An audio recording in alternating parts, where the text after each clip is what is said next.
K2 흑표전차는 대한민국 육군의 주력 전차로 K1 전차의 후계 기종으로 개발하여 2014년부터 실전 배치 중입니다. 구름지가 많은 한반도의 작전 환경상 장갑과 화력, 기동성 같은 통상적 성능도 뛰어나지만 타국의 주력 전차에 비해 자동 장전 장치나 전자장비에 많은 공을 들였으며 스펙상으로 세계 정상급 전차로 평가받고 있죠.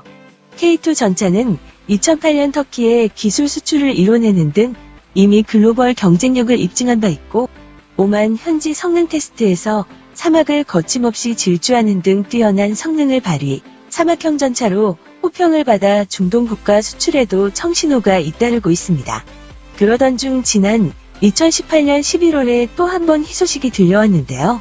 폴란드 군사 전문 매체에 따르면 폴란드 업체 H 세계에스키 포즈난이 차세대 전차 개발을 위해 현대로템과 제휴했고 오는 2023년부터 생산에 돌입한다는 보도가 나온 것입니다. 당장 러시아의 기갑 전력에 맞설 새로운 전차의 도입과 구형 T-72 계열 전차들, 일부 레오파르트 전차를 퇴역시켜야 하는 폴란드군은 신형 전차를 개발할 필요가 있었는데요. 당초 폴란드는 신형 전차 개발을 위해 프랑스, 독일과 함께 MGCS 프로젝트를 추진했으나 독일과 프랑스의 참여 거부로 취소되면서 새로운 파트너를 물색했고 폴란드가 자국 생산을 원칙으로 내세우는 가운데 현대로템이 폴란드의 공동 개발을 제안하면서 수주 가능성이 높아지고 있는 상황입니다.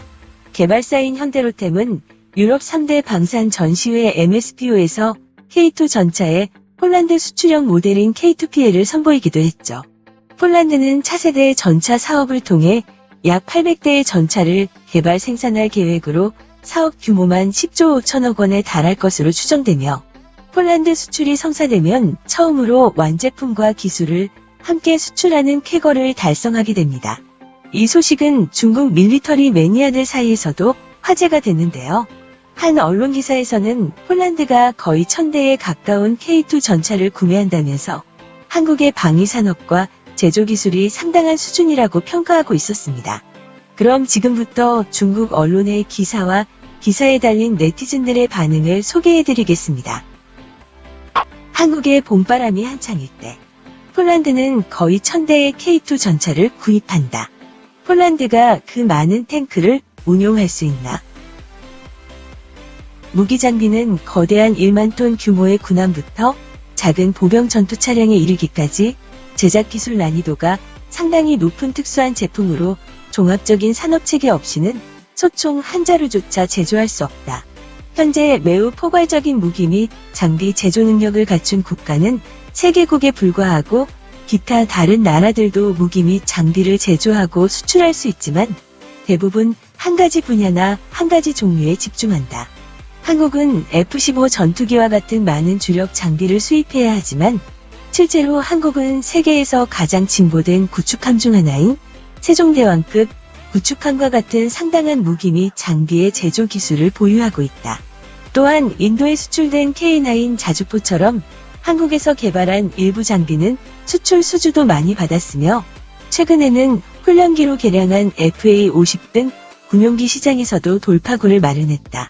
이 같은 한국의 무기 및 장비 제조 능력은 여전히 상당히 우수하다는 것을 알 수 있다. 상위 3개국과는 큰 격차가 있지만 이진에서는 한국이 상위권에 있으며 K2 전차가 대표적인 무기다. K2 전차에 대한 네티즌들의 평가는 양극화되어 있는데 한 가지 관점은 K2 전차의 성능이 99A보다 뛰어나다는 것이다. 또 다른 관점은 인도의 아준 전차처럼 K2 전차가 조립품이라는 것이다. MT-833 디젤 엔진과 포관, DM-53 철갑탄 및 포탑의 12.7mm 기관총까지 모두 독일에서 수입해야 한다. 사실 주력 전차 같은 대형 장비의 경우 모든 부품을 한 나라에서 만드는 경우는 극히 드물다. 이러한 대규모 복합 장비는 국산 화율과 비용 절감 측면을 모두 고려해야 하기 때문이다. 직접 연구 개발하고 제조하는 것은 직접 도입하는 것보다 시간이나 비용 면에서 효율적이지 않다. K2 전차는 철갑탄 도입이 필수적이지만 분명히 아준 전차보다 체계적인 정합성이 훨씬 뛰어나다. K2 전차와 아준 전차를 같은 범주에 넣는 것은 틀림없이 K2 전차를 모욕하는 것이다. 한국은 자체 생산하는 주력 방산품이 항상 아시아 넘버원이라는 특성을 가지고 있다. 세종대왕급 구축함은 아시아 1위 구축함으로 K2 전차는 아시아에서 가장 강력한 전차로 불리고 있다. 심지어 K2가 99회의 세대를 관통할 수 있다는 분석까지 나왔다. 물론 이런 것들은 우리가 거들떠볼 필요도 없는 것이다.